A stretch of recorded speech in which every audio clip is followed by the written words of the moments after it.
shouldn't have gone upstairs that night. Out of everything that happened during that trip, that's the one moment I keep thinking about. Because if I hadn't gone up there, I probably would have never known that someone else was already inside that house with us.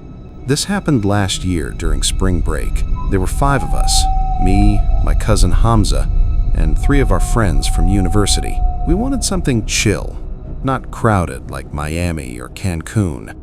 So we rented this beach house. It was a little isolated, about 15-20 minutes away from the main area.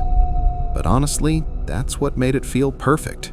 Quiet, private, no neighbors right next to us. At least, that's what we thought. When we got there, everything looked normal.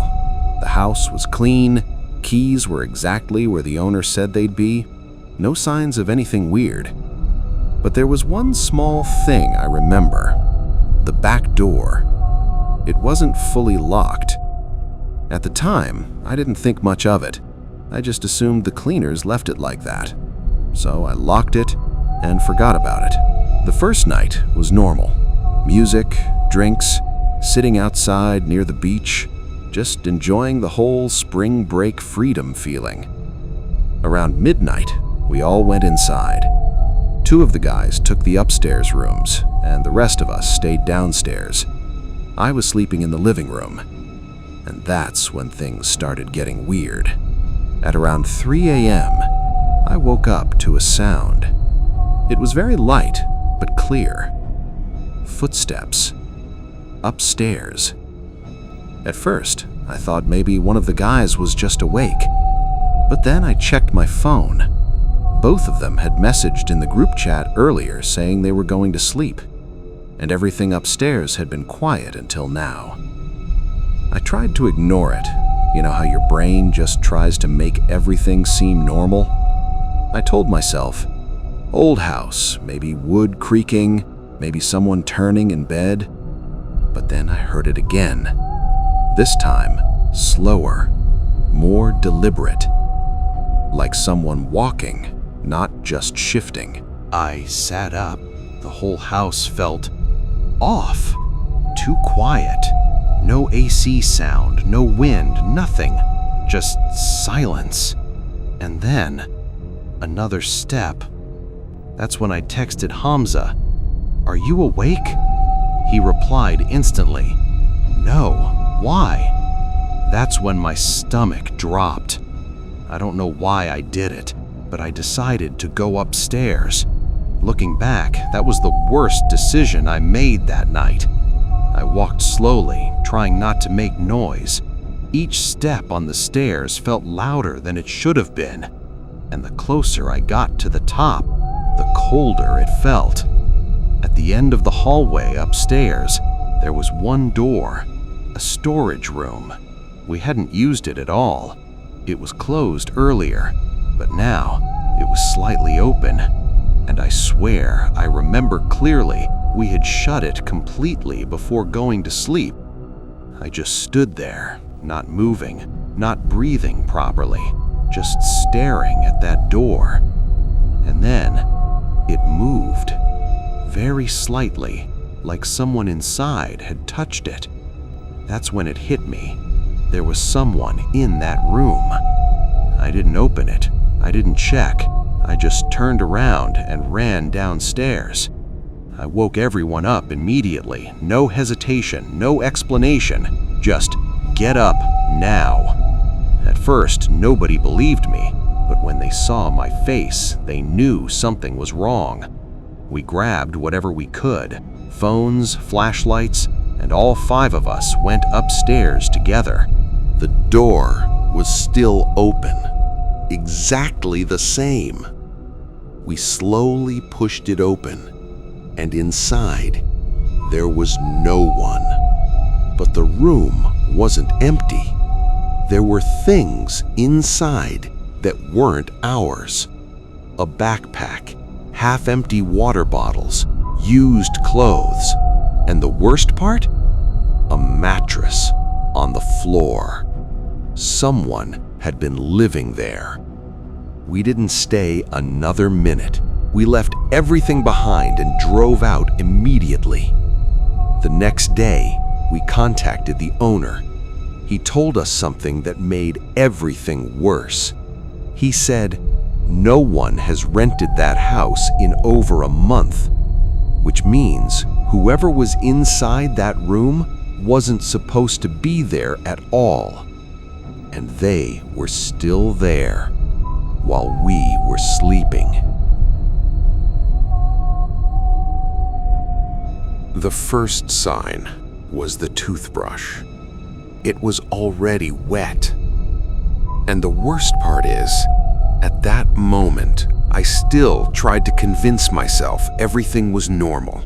This happened during the same spring break trip, but this time it was just me and one friend, Asan.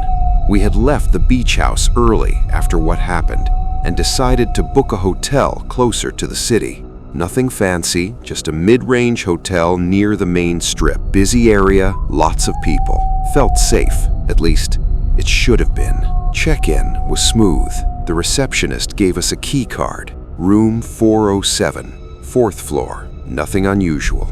We got to the room, opened the door, and everything looked completely normal. Bed made, lights off, TV remote on the table. Exactly how you'd expect it. I went straight to the bathroom, and that's when I noticed it. A toothbrush on the sink. It wasn't in packaging. It wasn't new. It looked used. I just stood there for a few seconds, staring at it. Then I did what everyone does. I made excuses. Maybe housekeeping left it. Maybe it belongs to the hotel. But deep down, it didn't feel right. I walked back out and told Asan. He laughed it off at first, but then he checked the room himself. That's when he noticed something else. The trash bin. There were things inside. Not much, but enough to notice. A crumpled receipt, a plastic wrapper. This room had already been used. We went back downstairs to complain. The receptionist apologized and said, probably a cleaning oversight. They offered us another room, but honestly, we didn't want to move all our stuff again. So we stayed. That was mistake number one. The night felt normal at first. We went out, had dinner, came back around midnight. Locked the door, checked everything twice. Everything seemed fine, but there was this feeling that we weren't alone. Around 2:30 a.m., I woke up. No sound, no reason, just that feeling, like when someone is watching you. I looked around the room. Everything looked the same. Asan was asleep, but then I heard it, a very faint sound, like movement. It wasn't coming from outside. It wasn't from the hallway. It was inside the room. I didn't move, didn't speak, didn't even sit up. I just listened, and then I heard it again, a soft shift, like something adjusting. My eyes slowly moved toward the bathroom door. It was slightly open, and I was sure we had closed it before sleeping. I whispered Asan's name. No response. I whispered again, louder. He woke up, and before I could even explain, he said, "Why is the bathroom door open?" That's when I knew. He noticed it too. We both just stared at that door. Neither of us wanted to move. After a few seconds, Asan got up, slowly.